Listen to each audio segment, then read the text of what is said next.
अच्छा, तो जब प्रेगनेंसी अपने आखिरी दौर में होती है तो होने वाले माता पिता के दिमाग में ना एक सवाल हमेशा घूमता है, और वो सवाल है बच्चे के जन्म का तरीका क्या होगा। तो चलिए आज इसी सवाल का जवाब ढूंढते हैं। एकदम आसान भाषा में समझेंगे कि भाई नॉर्मल डिलीवरी और सी सेक्शन में आखिर फर्क क्या है। और हाँ, एक बात सबसे पहले और सबसे जरूरी, सही मेडिकल देखरेख में ये दोनों ही तरीके पूरी तरह से सेफ हैं। तो फिर देर किस बात की, आइए इन दोनों रास्तों को थोड़ा और करीब से जानते हैं। सबसे पहले ये समझते हैं कि आखिर ये है क्या। यहाँ देखिए, एक नजर में ही मोटा मोटा फर्क बिल्कुल साफ हो जाता है। एक तरफ है नॉर्मल डिलीवरी जो एक नेचुरल प्रोसेस है, और दूसरी तरफ है सी सेक्शन जो एक सर्जिकल प्रोसीजर है। एक में लेबर पेन होता है तो दूसरे में एनेस्थीसिया का इस्तेमाल होता है। और हाँ, रिकवरी टाइम में तो जमीन आसमान का फर्क है। चलिए अब थोड़ा डिटेल में जाते हैं।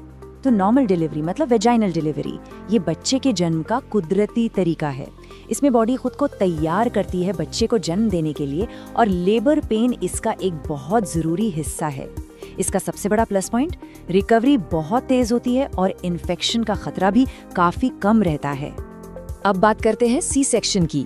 जैसा कि नाम से ही जाहिर है, ये एक ऑपरेशन है। इसमें पेट और यूटरस पर एक छोटा सा कट लगाकर बच्चे को बाहर निकाला जाता है।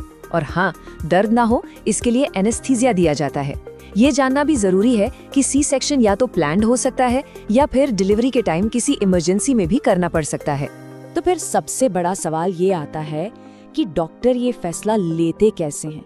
आखिर वो कौन सी वजह हैं जो तय करती हैं कि नॉर्मल डिलीवरी होगी या सी सेक्शन की जरूरत पड़ेगी। चलिए अब इन्हीं फैक्टर्स को समझते हैं।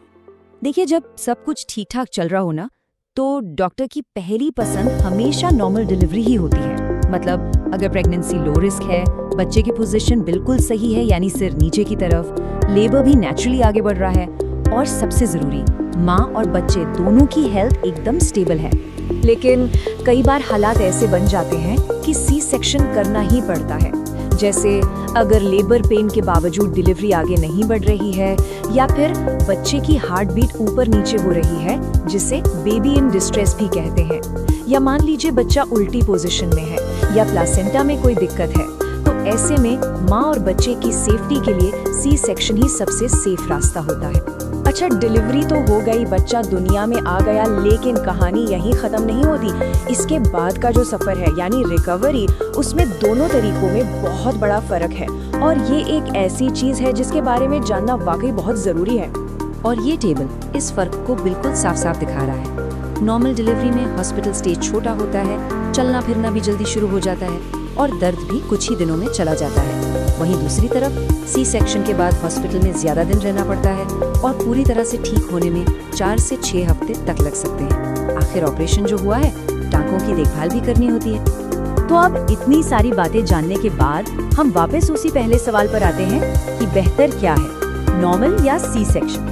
पर जानते हैं, शायद ये सवाल पूछने का तरीका ही सही नहीं है। सही सवाल ये होना चाहिए कि उस खास सिचुएशन में माँ और बच्चे के लिए सबसे सेफ क्या है, क्योंकि आखिर में मतलब सिर्फ एक ही चीज से है, एक हेल्दी माँ और एक हेल्दी बच्चा। डिलीवरी का तरीका चाहे जो भी हो, असली लक्ष्य तो यही है कि दोनों बिल्कुल सेफ और स्वस्थ रहें। तो कुछ जरूरी बातें जो हमेशा ध्यान में रखनी चाहिए। पहली, अपने डॉक्टर पर पूरा भरोसा रखें, उनका फैसला आपकी मेडिकल कंडीशन पर आधारित होता है।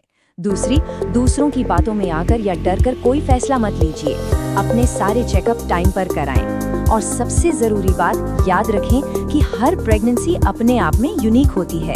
तो बात बस इतनी सी है, नॉर्मल डिलीवरी हो या सी सेक्शन, दोनों ही बच्चे को इस दुनिया में लाने के बिल्कुल सेफ तरीके हैं। असली चीज जो मायने रखती है वो है सही समय पर आपकी और आपके बच्चे की सेहत को ध्यान में रख कर लिया गया सही फैसला। और डॉक्टर के गाइडेंस में ये पूरा सफर सुरक्षित और खूबसूरत बन सकता है।